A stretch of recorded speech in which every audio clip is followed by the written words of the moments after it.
오늘은 아동 상담의 이해라는 부분을 함께 살펴보려고 합니다.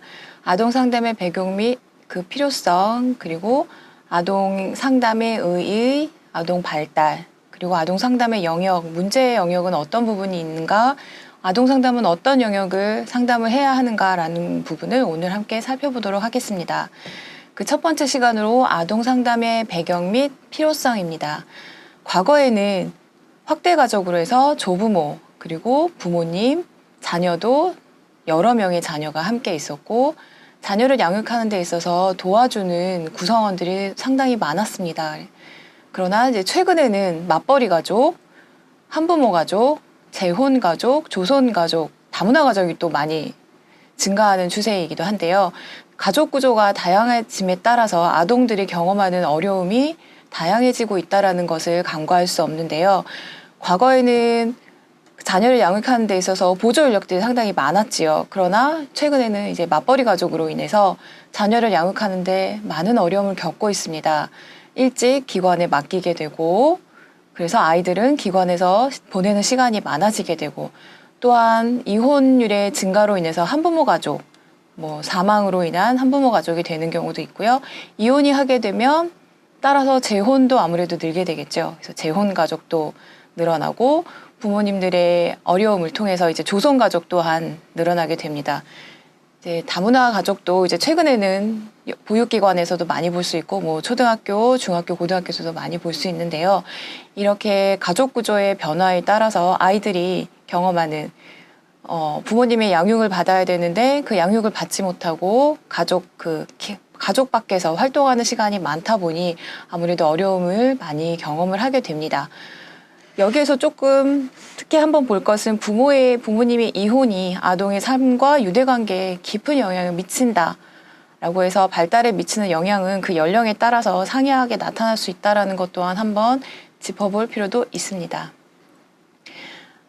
아동 상담 배경 및 필요성에서 그 두 번째 아동 양육 환경의 변화입니다. 앞서서 말씀드렸듯이 가족 구조가 다양하게 변화되고 있죠.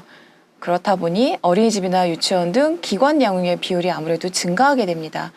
어린 시절에 부모님으로부터 안정적인 양육을 경험을 해야 되는 아동들이 일찍부터 기관에 있게 되고, 초등학교에 들어가게 되면 방과 후 교실을 이용하게 되면서 지역아동센터나 다양한 상담센터 등을 이용하면서 아이들의 불안정이나 스트레스를 증가한다는 것은 너무나 당연한 또 사실이기도 한데요.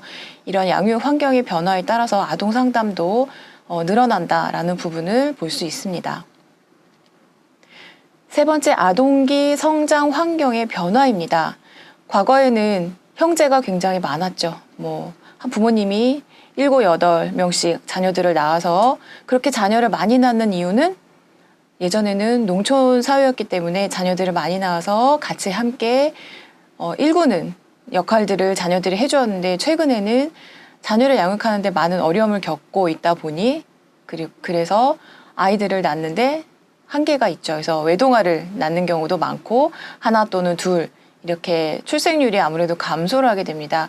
출생률 감소는 형제자매 감소와 외동아의 증가를 가져오는데요. 이런 형제들이 적다는 것은 그 안에서 배워야 될 사회적 기술들을 습득할 수 있는 기회가 제한적이다라는 것을 알 수 있게 됩니다. 이제 과거와는 좀 많은 변화라고 볼 수 있겠죠. 자, 놀이 공간 및 놀이 문화의 변화입니다. 과거에는 골목놀이, 아니면 친구들과의 운동장에서 놀이, 밖에서 들과 산으로 뛰어다녔던 그런 놀이 문화가 바뀌어서 최근에는 컴퓨터, 인터넷, 스마트폰 등에 대한 의존성이 아무래도 증가하고 있습니다. 따라서 아동기 정신건강에 대한 우려가 높아지고 있는데요. 이런 인터넷, 스마트폰, 이런 매체에 관련된 연구들이 계속 꾸준하게 지금도 이루어지고 있습니다. 과몰입이나 중독 수준이 높을수록 아동들의 감정적인 부분에서 문제가 분명히 발생을 하는데요. 이런 아동의 분노 폭발, 이제 최근에 분노 조절 장애 계속 이야기가 나오고 있고요. 우울이나 불안, 충동